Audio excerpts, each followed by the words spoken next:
Baik, Assalamualaikum warahmatullahi wabarakatuh. Selamat siang Bapak Ibu sekalian dan rekan-rekan semuanya. Saya boleh dengar suara dari SMA 20 Kabupaten Tangerang. Mana suaranya? Saya ingin dengar lagi suara dari MAN 4 Jakarta. Mana suaranya? Dan yang terakhir dari SMA 3 Bogor. Mana suaranya? Nah, tuh sampai kebalik tuh. Oh. Baik, sebentar lagi kita akan menyaksikan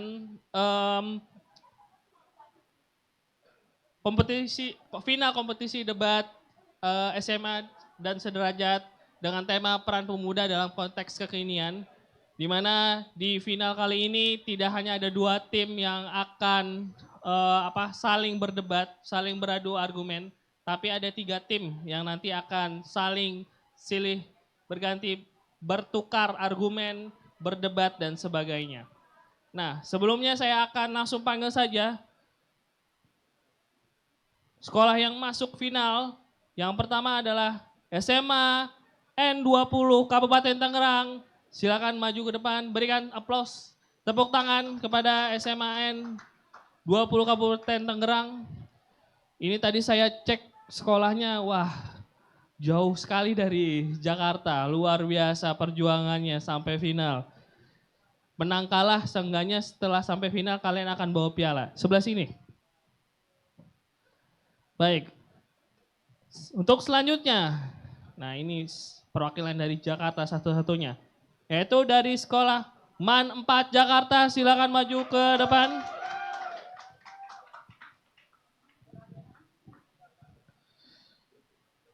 Oke, silakan menduduki kursi yang ada di tengah.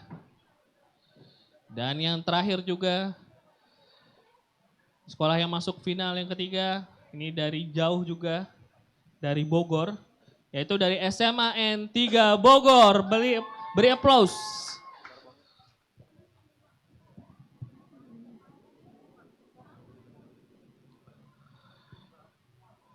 Ya.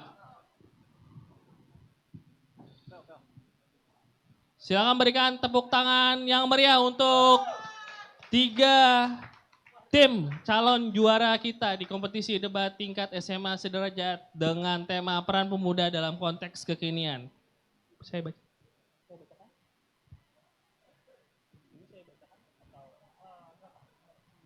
Oke, baik.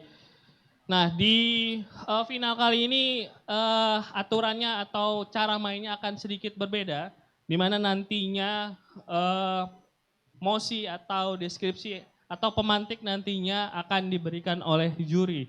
Akan memberikan pertanyaan kepada salah satu kelompok nantinya secara bergantian. Lalu kelompok yang akan diberikan pertanyaan akan mengeluarkan pendapatnya dan diberikan waktu 6 menit 20 detik. Dan nanti saat kelompok mengeluarkan argumennya, dua kelompok lainnya akan diberikan instruksi sebanyak ya.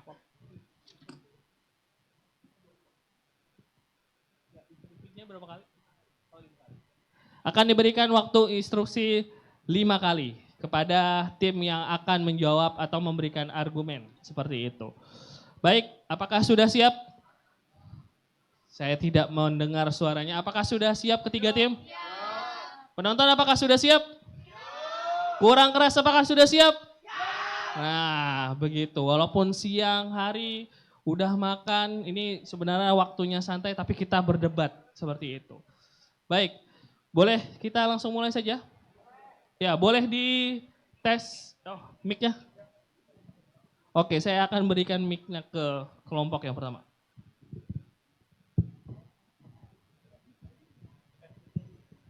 Tes. Tes. Tes. Oke, cek. Baik, kita akan segera mulai untuk babak final. Pertanyaan pertama untuk kelompok pertama ya, kelompok 1. Berarti ini untuk SMA 20 Kabupaten Tangerang. Ya, pertanyaannya adalah, bagi sebagian anak muda, menggunakan kembali barang-barang bekas adalah satu upaya untuk menjaga pelestarian lingkungan. Bagaimana pandangan Anda atas perilaku tersebut? Silakan dijawab.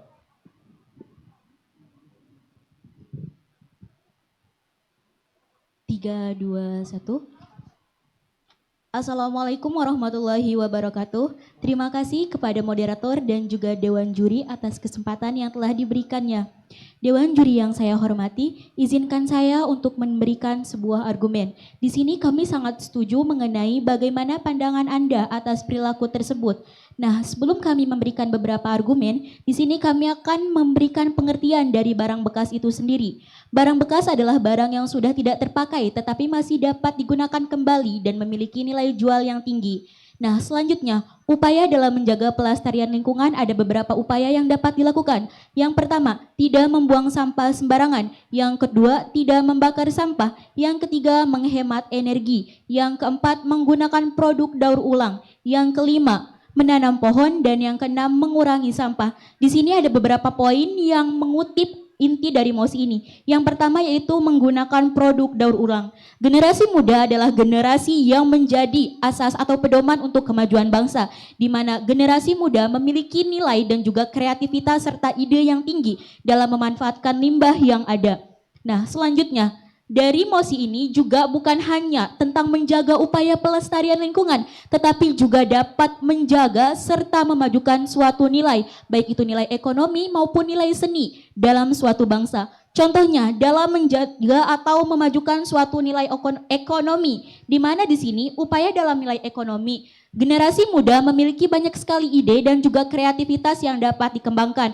Contoh dengan memanfaatkan limbah berupa limbah kardus maupun plastik. Nah, contohnya di limbah kardus kita dapat memanfaatkan limbah kardus tersebut menjadi sebuah nilai atau barang.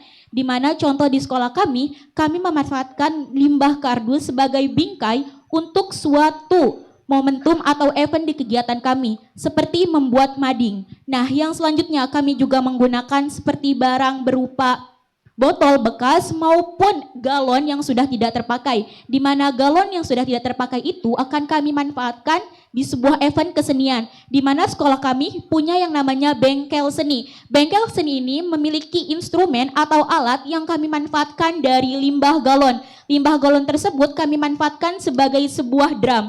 Yang selanjutnya yaitu botol plastik. Nah, banyak sekali pendidikan atau kelas-kelas yang menggunakan barang-barang bekas seperti botol plastik yang Bapak atau Ibu gunakan, di mana itu dapat dimanfaatkan untuk penjualan seperti membuat tempat pensil dari botol plastik, vas bunga, dan lain sebagainya. Selain itu, sekarang di media sosial banyak sekali kemajuan-kemajuan akan pemanfaatan barang bekas. Pastinya di sekolah-sekolah tentunya mengadakan sebuah event seni, di mana eventnya dengan memanfaatkan daur ulang sampah. Contohnya, Ya, silakan. Saya ingin bertanya, bagaimana Anda meyakinkan kami bahwa barang-barang yang telah didaur ulang tersebut tidak akan menjadi sampah kembali? Nah, seperti yang kita ketahui, barang-barang daur ulang itu cenderung rentan untuk rusak, betul? Betul. Dan bagaimana cara Anda meyakinkan kami bahwa barang tersebut tidak akan menjadi sampah kembali? Terima kasih. Oke, baik. Di sini saya akan menjawab pertanyaan dari kelompok 3 mengenai tentang bagaimana saya atau kelompok kami meyakinkan untuk barang-barang bekas tersebut tidak akan menjadi sampah. Yang pertama, barang bekas yang kita gunakan untuk menjadi bingkai itu pasti kita pajang selama kegiatan pembelajaran. Tidak hanya dalam kegiatan-kegiatan event saja. Ketika barang yang kita gunakan berbahan organik, ketika itu rusak, maka kita akan mengalihkan fungsinya menjadi pengomposan ataupun menjadi pupuk untuk tanaman. Terima kasih. selanjutnya tadi kita bahas di event yang setiap sekolah adakan, di mana pemanfaatkan plastik, di mana plastik tersebut dapat dimanfaatkan menjadi sebuah pakaian fashion show yang sekarang lagi tren-trennya di TikTok. Tentunya di sekolah-sekolah Anda, terutama di sekolah-sekolah negeri, pasti mengadakan atau memanfaatkan sebuah plastik menjadi sebuah nilai atau fashion yang memiliki nilai guna. Terima kasih. Izin interupsi sebentar. Ya, silakan. Jika tadi saudara menyebut yang pertama itu ini diadakan di sekolah dan ini merupakan program-program sekolah. Jika tanpa ada program sekolah ini, apakah siswa-siswa ini tetap mau untuk mendaur ulang dari barang-barang bekas ini menjadi barang yang seperti tadi sudah disebutkan, seperti misal bingkai dan lain sebagainya? Karena mereka hanya menyebutkan bahwa ini terjadi karena adanya program kerja sekolah sehingga adanya pendorong dari sekolah. Kemudian yang kedua, tadi di terakhir saudaranya menyebutkan tentang fashion show yang diadakan di sekolah dari bahan bekas plastik. Bukankah setelah dari fashion show itu plastik-plastik yang dijadikan fashion show itu tidak akan dipakai lagi, saudari? Terima kasih. Baik, terima kasih. Baik, untuk yang ditanyakan adalah kegiatan yang tadi sudah disampaikan oleh rekan saya. Itu untuk kegiatan-kegiatan yang di sekolah. Tapi di lingkungan kami di sana ada beberapa organisasi-organisasi lingkungan yang ada di sekitar lingkungan kami. Salah satu contohnya adalah seperti Karang Taruna yang aktif dalam pengelolaan sampah. Jadi siswa-siswi tidak hanya aktif di dalam sekolah, tapi di lingkungan kecamatan, baik kecamatan maupun desa-desa yang ada di sana, itu aktif dalam berorganisasi dalam bidang Karang Taruna. Untuk kegiatan-kegiatan yang tadi dipertanyakan mengenai fashion show dengan bahan plastik, yang tadi Kak, ketika barang tersebut sudah rusak, itu langsung dialihkan fungsinya menjadi kerajinan yang lain.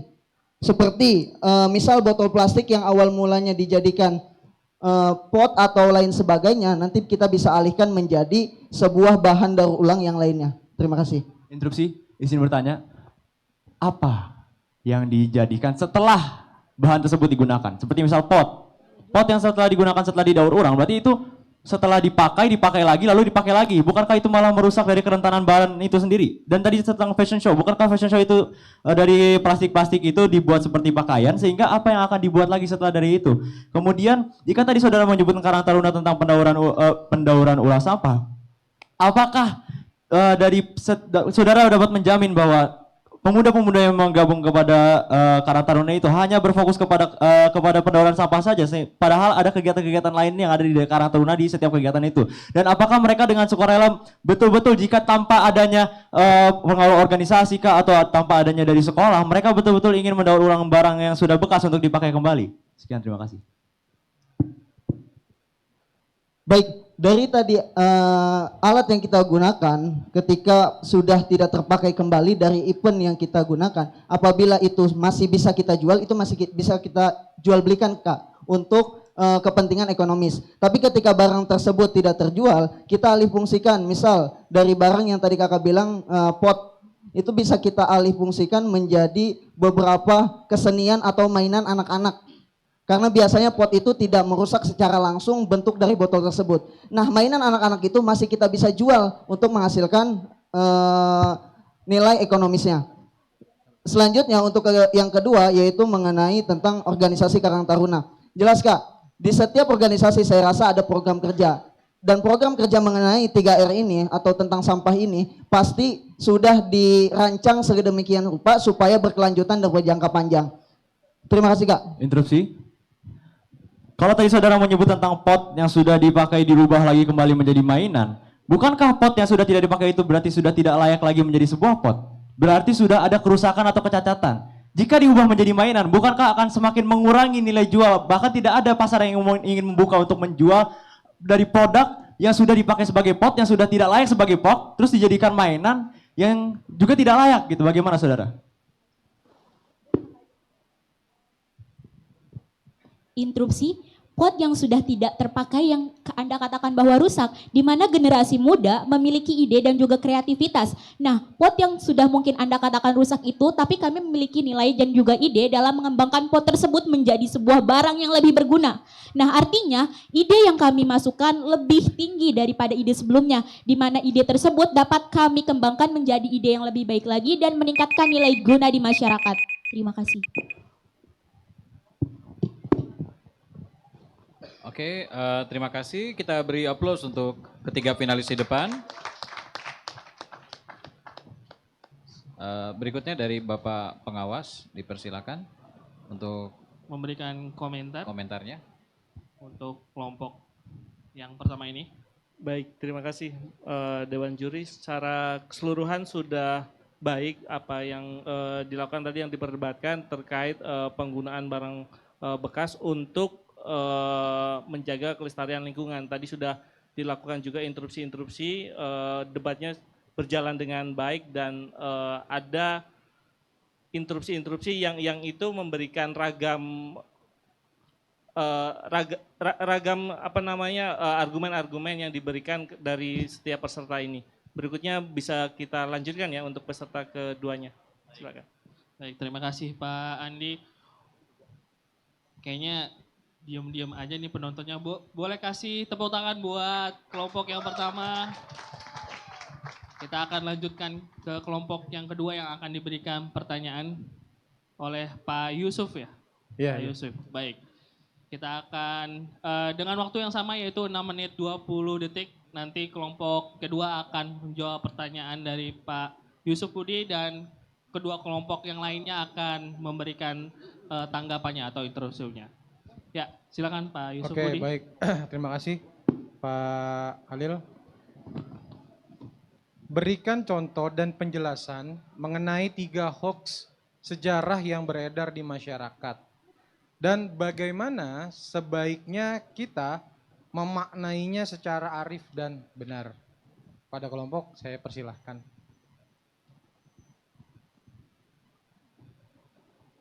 Tiga, dua, satu. Baik, terima kasih banyak Dewan Juri yang kami hormati, Dewan Moderator, rekan-rekan kami dari setiap tim dan juga dari hadirin yang berbahagia. Pertama, ketika kita membahas tentang contoh-contoh sejarah, contoh-contoh hoax sejarah, maka kita harus lebih tahu dulu apa itu hoax. Hoax merupakan sebuah berita palsu atau berita bohong yang tidak terbukti kebenarannya, dan juga sejarah merupakan sejarah-sejarah atau peristiwa yang terjadi di masa lampau. Kemudian untuk sejarah hoax, kami di sini sudah menyimpulkan bahwa ada 3 contoh sejarah hoax yang akan kami sampaikan. Yang pertama yaitu hoax yang beredar di masyarakat terkait kain bendera merah putih berasal dari pedagang soto dan juga dari selimut. Kami nyatakan bahwa sejarah ini hoax karena sudah ada di dalam buku catatan kecil bersama Bung Karno volume 1 yang ditulis oleh Fatmawati yang terbit pada tahun 1978. Disebutkan bahwa 2 kain itu diberikan oleh perwira Jepang bernama Khairul Basri yang seorang mu'alaf. Dari perintah kepala Sendenbu Hitoshi Shimizu menyampaikan kain itu kepada Fatmawati. Jadi kami bisa pastikan bahwa kain merah putih yang berasal dari pedagang soto yang banyak di masyarakat beredar bukanlah hal yang betul. Karena dari website Kominfo sendiri sudah menyatakan bahwa ini merupakan disinformasi karena yang betul adalah pemberian dari perwira Jepang bernama Khairul Basri kepada Fatmawati sehingga untuk dijahit. Itu adalah contoh hoax sejarah yang pertama. Dan yang untuk yang kedua adalah contoh sejarah hoax sejarah, yaitu Indonesia yang dijajah selama 350 tahun.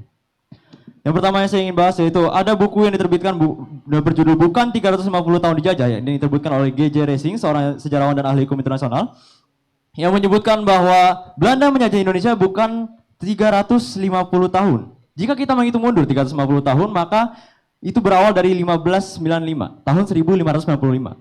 Sementara Cornelis de Houtman datang ke Banten pada tahun 1596, tujuan pertama kalinya bukan untuk menjajah. Tujuan pertama kali Cornelis de Houtman mendatangkan kakinya ke Indonesia adalah untuk berdagang, bukan untuk menjajah. Oleh karena itu, kami juga sepakat bahwa Indonesia bukanlah dijajah 350 tahun karena pada awal kedatangannya 350 tahun ke belakang, itu tahun 1596 Cornelis de Houtman datang untuk berdagang bukan untuk menjajah. Dan ketika kita lihat pada 350 tahun ke belakang, masih banyak kerajaan-kerajaan Indonesia dan kesultanan yang masih berdaulat. Seperti misal Aceh yang baru runtuh pada tahun 1904 setelah dipaksa menandatangani plakat. Sehingga kalau kita lihat Indonesia secara keseluruhan Nusantara, maka Indonesia tidak dijajah selama 350 tahun karena Aceh merupakan bagian dari Indonesia dan baru ditaklukkan Belanda pada tahun 1904. Jadi bisa disimpulkan kira-kira kemungkinan hanya sekitar 40 sampai 50 tahun Indonesia dijajah. Dan itu pun kalau menurut dari sejarawan Universitas Gajah Mada, Dr. Sri Mergana, waktu penjajahan Belanda bisa dihitung ketika VOC bangkrut dan diambil alih oleh pemerintah Belanda. Karena tujuan VOC sebagai VOC sebagai badan perdagangan, tujuan utamanya bukan untuk berjajah tapi untuk berdagang. Mungkin bisa dibilang dia itu mengambil alih seluruh sektor ekonomi tapi tujuan utamanya bukan untuk berdagang. Jika kita melihat dari hukum internasional, maka Indonesia baru dijajah sekitar 40 sampai 50 tahun setelah Aceh dipaksa mendatangani plakat pendam dan Aceh dipaksa mengakui kedaulatan Belanda. Jika kita lihat itu secara keseluruhan. Kemudian selanjutnya yaitu sejarah hoax yang ketiga akan disampaikan oleh rekan saya. Interupsi. Ya. saya izin bertanya. Berdasarkan pernyataan Anda pada kasus kedua, yaitu hoax yang kedua ya, bahwa Indonesia telah dijajah selama 300 tahun.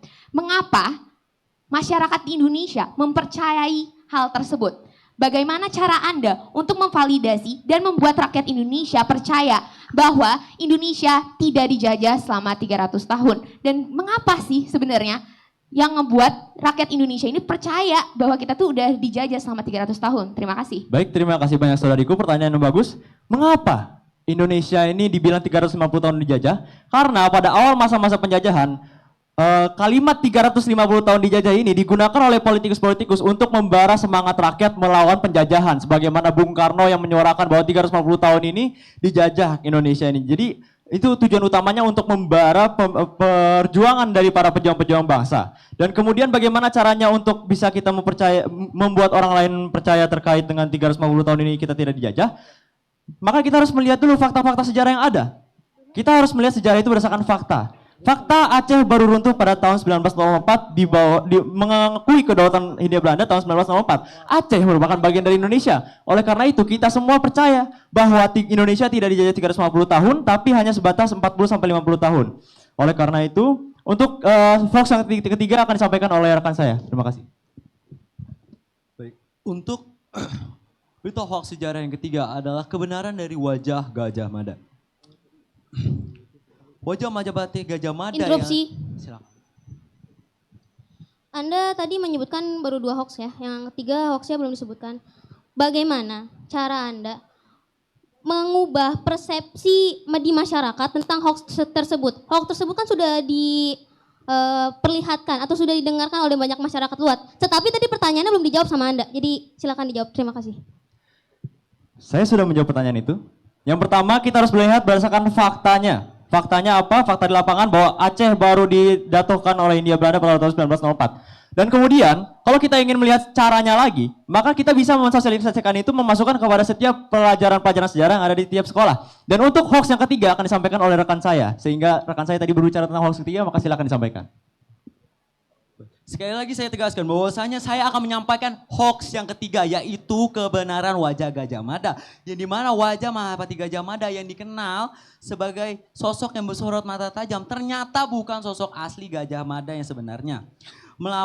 Berdasarkan hasil imajinasi Muhammad Yamin yang biasa kita lihat di media-media ataupun di gambar-gambar lainnya, itu adalah hasil imajinasi Muhammad Yamin. Buktinya adalah belum ada gambaran dari sosok Gajah Mada yang sebenarnya dan tidak ada catatan sejarah soal deskripsi fisik. Saya tegaskan sekali, tidak ada catatan sejarah soal deskripsi fisik. Berdasarkan sejarawan UGM Bahudin kepada detik.com, dia sudah menceritakan bahwa tidak ada catatan sejarah fisik. Dan juga, silakan. Apakah ada bukti historis yang menyatakan bahwa mendukung klaim bahwa Gajah Mada ini benar-benar ada dan sebagai figur sejarah? Dan bagaimana kita dapat membedakan antara sumber-sumber sejarah yang dapat dipercaya dan juga mitos yang berkembang di masyarakat saat ini? Terima kasih. Saudara, rekan saya tadi menyebut tentang wajah Gajah Mada yang selama ini beredar, bukanlah wajah Gajah Mada yang asli. Bukan menyebutkan eksistensi tentang Gajah Mada. Silahkan dilanjutkan. Intrusi. Seperti yang kita ketahui, mulai dari tadi hoax yang disampaikan mulai dari yang pertama, kedua sampai yang ketiga sudah beredar di masyarakat, bahkan sudah mencakup ke dalam buku pelajaran. Nah, bagaimana cara saudara lebih spesifik lagi karena ini sudah menyangkut kepada pembelajaran atau kurikulum kita di sekolah. Terima kasih. Baik, karena sudah banyak pertanyaan, maka saya akan langsung saja kepada poin akhir yang akan menjawab semua pertanyaan, yaitu bagaimana cara kita menyikapinya. Yang pertama adalah sosialisasi melalui pembelajaran. Buku-buku pelajaran harus dirubah, direvisi, sehingga hal-hal yang menyangkut hoax tadi harus dibendulkan agar semua masyarakat bisa tahu. Itu yang pertama. Yang kedua adanya konfirmasi langsung dari pemerintah kepada masyarakat, sehingga masyarakat percaya bahwa hoax-hoax tadi itu betul-betul hoax dan bukan berita asli. Sekian dari kami. Wassalamualaikum warahmatullahi wabarakatuh. Wow, di tema yang kedua ini kayaknya ngomongin hoax ya. Sangat luar biasa nih. Ini banyak semangat-semangat yang bisa kita ambil. Ya, saya langsung saja ke Pak Andi. Silakan berkomentar di tim yang kedua ini. Baik, terima kasih. Beri applause dulu untuk ketiga peserta kita. Semakin panas perdebatannya, apalagi tadi bahas tentang hoax sejarah. Hoax sejarah yang banyak diyakini faktanya bahwa itu benar. tadi sudah diungkapkan oleh tim yang kedua dan diinterupsi oleh kedua belah tim juga tentang bagaimana hoax sejarah itu hingga akhirnya bagaimana akhirnya untuk bisa menangkal hoax sejarah tersebut. Karena memang sudah terlalu lama dalam buku-buku sejarah pun tercatat demikian. Dalam soal ujian pun masih dipertanyakannya berapa lama Indonesia dijajah, di situ pilihan jawabannya pasti ada pilihan jawab 350 tahun. Nah ini mungkin sebagai gagasan awal untuk bagaimana merekomendasikan nantinya. Kalau tadi disampaikan adanya rekomendasi untuk menulis ulang bagaimana buku-buku teks sejarah, terutama buku-buku teks sekolah, itu saya pikir dari debat-debat inilah nanti mungkin akan tercipta ide-ide baru yang untuk penulisan-penulisan sejarah ke depannya. Sebenarnya pemerintah sudah melakukan penulisan ulang terkait pembelajaran buku sejarah tersebut. Sejarah Nasional Indonesia kan kita 6 jilid, kemudian ditulis ulang lagi dengan Indonesia dalam arus sejarah, seperti itu. Baik, itu saja. Secara keseluruhan sudah sangat baik sekali dari ketiga peserta ini. Terima kasih. Mungkin kita doakan juga mungkin di antara yang ikut debat dari kemarin dan juga hari ini ada yang jadi guru sejarah atau yang bekerja di bidang dalam sejarah. Amin. Amin. Boleh kasih tepuk tangan untuk tim yang kedua. Oke, baik. Kita akan lanjut saja ke tim yang ketiga, di mana tim yang ketiga ini akan dikasih pertanyaan oleh Pak Humaydi. Silakan Pak Humaydi. Ya, terima kasih Kak Alil. Ya, kelompok 3 sudah siap? Siap ya? Pertanyaannya sederhana, karena ini kita berada di Museum Sumpah Pemuda. Jelaskan koleksi Museum Sumpah Pemuda yang menurut Anda paling penting. Berikan penjelasan koleksi tersebut dan alasan arti pentingnya. Kelompok 3 dipersilakan. Baik, terima kasih Dewan Juri dan moderator serta saudara-saudara dan para hadirin yang kami hormati. Menurut kami, semua aspek dan bagian yang ada pada Museum Sumpah Pemuda itu sama pentingnya.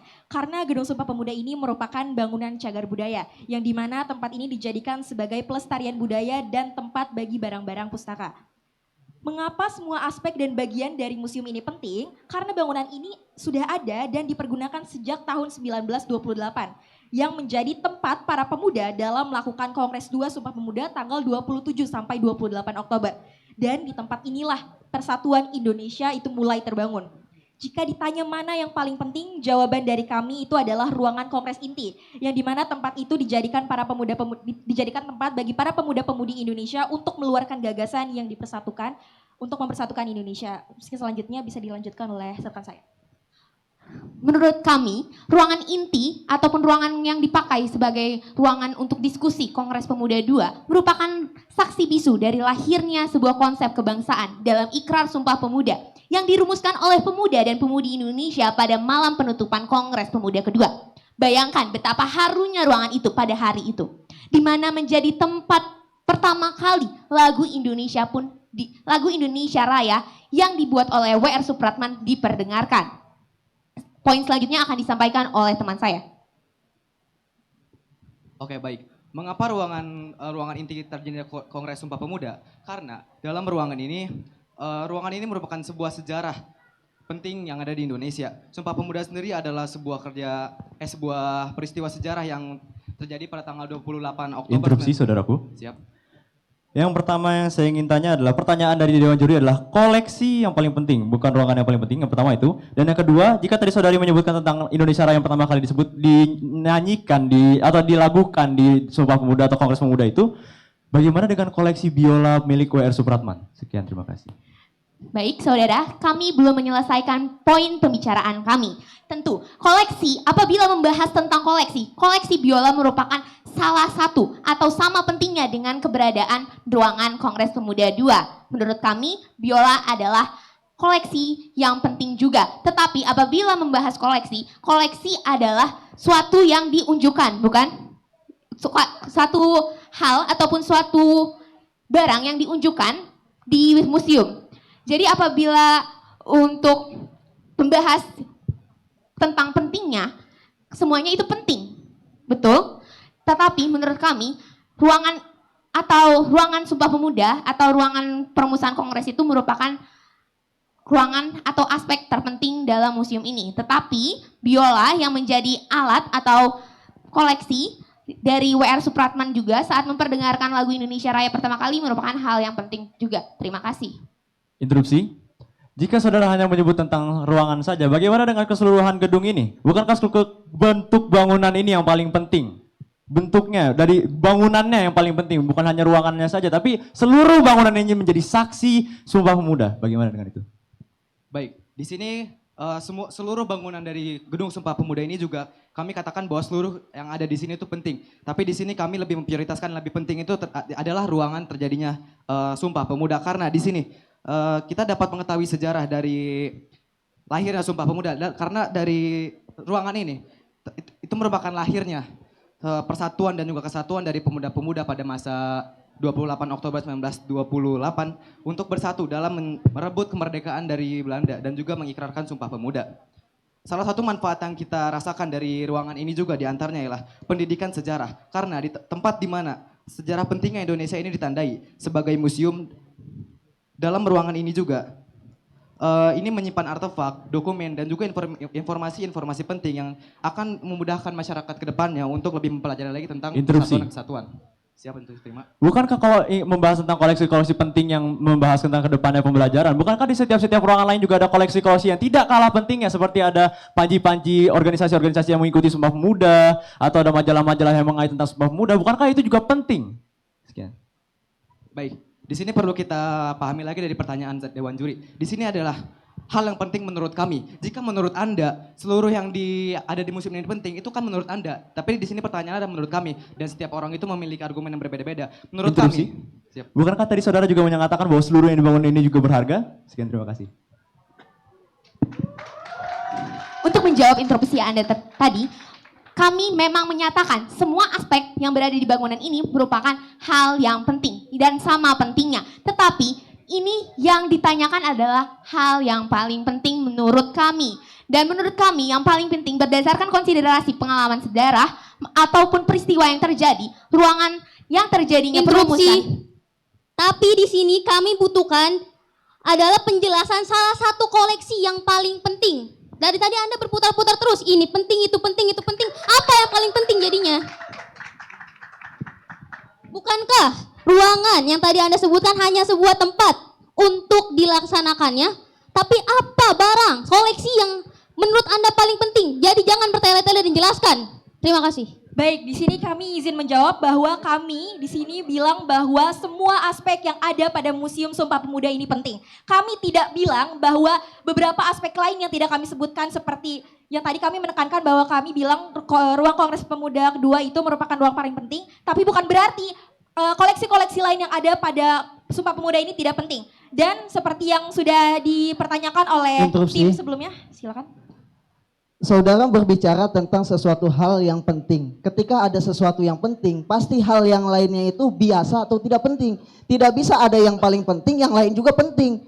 Yang namanya paling penting, hal yang lainnya biasa atau tidak penting. Itu saja, tolong jangan bertele-tele. Terima kasih. Jadi koleksi yang kami maksud sini itu bukan hanya dari satu barang, tapi koleksi itu adalah seperti yang sudah teman saya jelaskan bahwa semua yang diperlihatkan di sini adalah koleksi. Jadi kami menyatakan bahwa ruangan Kongres Pemuda 2 ini, semua koleksi yang ada di dalam ruangan Kongres Pemuda 2 ini termasuk teks yang ada di ruangan Kongres Pemuda ini merupakan koleksi yang penting. Interupsi. Interupsi diterima. Mungkin saudara belum membaca tentang KBBI, arti dari kata paling. Oh, udah habis ya? Maaf, terima kasih. Interupsi.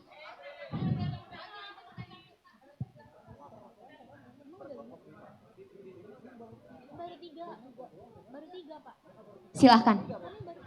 Silahkan sampaikan interupsi. Sekali lagi kami menekankan, kami membutuhkan satu koleksi yang paling penting. Dan di situ juga tertera dipertanyakan satu koleksi yang paling penting. Yang paling penting. Bukan yang penting, kami tahu semua di sini penting. Karena di museum kan sudah pasti penting. Tapi yang paling penting itu apa? Terima kasih. Izin menambahkan bukankah salah satu kepentingan itu kita harus merelakan kepentingan yang lain? Artinya yang kami butuhkan di sini adalah penjelasan menurut kelompok Anda mengenai suatu koleksi yang merupakan penting, bukan malah sesuatu atau bangunan yang memang semuanya di sini penting. Tapi yang kami butuhkan di sini adalah kejelasan satu koleksi yang menurut Anda penting. Terima kasih. Baik, terima kasih. Izin berdiskusi terlebih dahulu.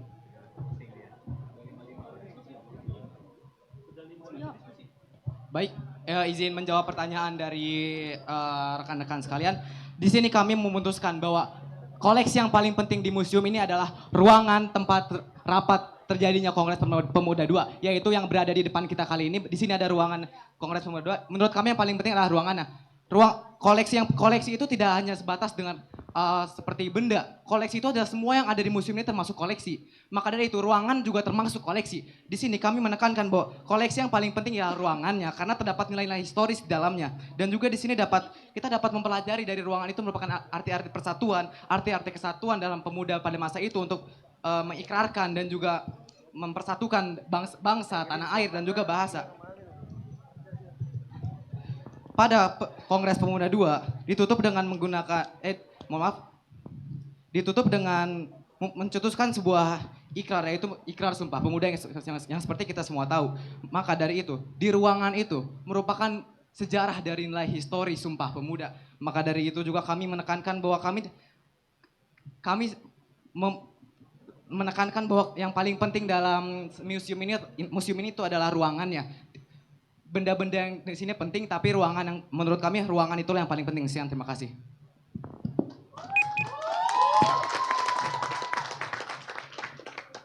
Ya, baik, terima kasih. Wah, saking serunya, mungkin kelompok yang kedua sudah banyak menggunakan instruksi ya, dan juga sudah ya mungkin memang saking serunya seperti itu. Oke, baik. Saya langsung lempar ke Pak Andi, silakan boleh berkomentar. Baik, terima kasih sekali lagi. Beri aplaus untuk ketiga peserta kita. Semangatnya luar biasa sekali. Ini ide-idenya.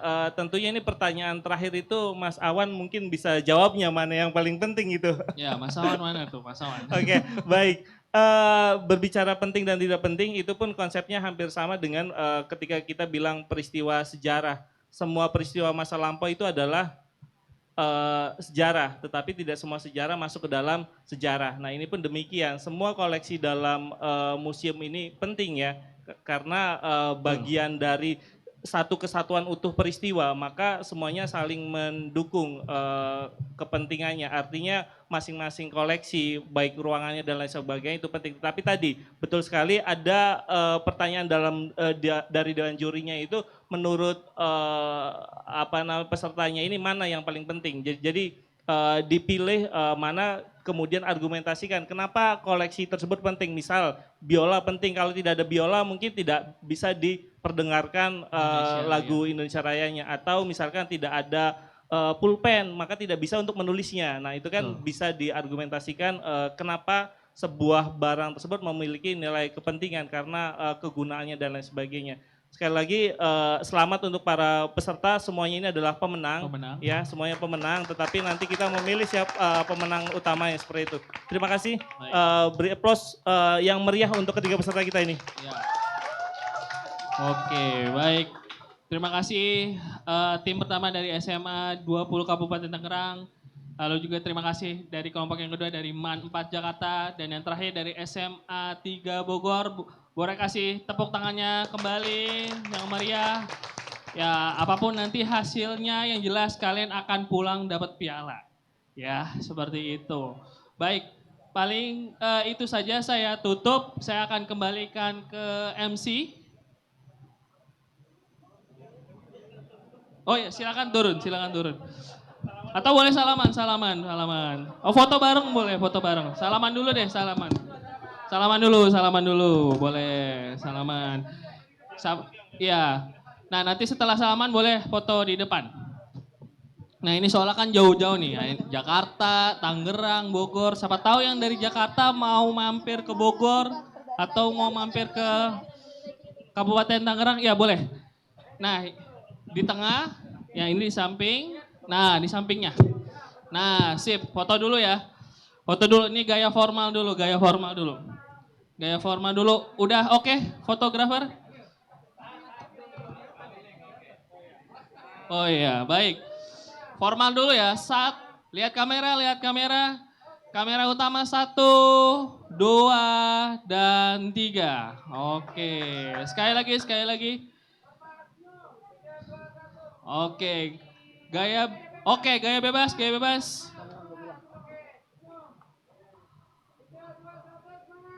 Oke, sama yang terakhir salam museum. Letakkan tangan kanannya di pundak sebelah kiri. Oke, 1, 2, dan 3. Oke, terima kasih. Boleh kasih tepuk tangan kembali.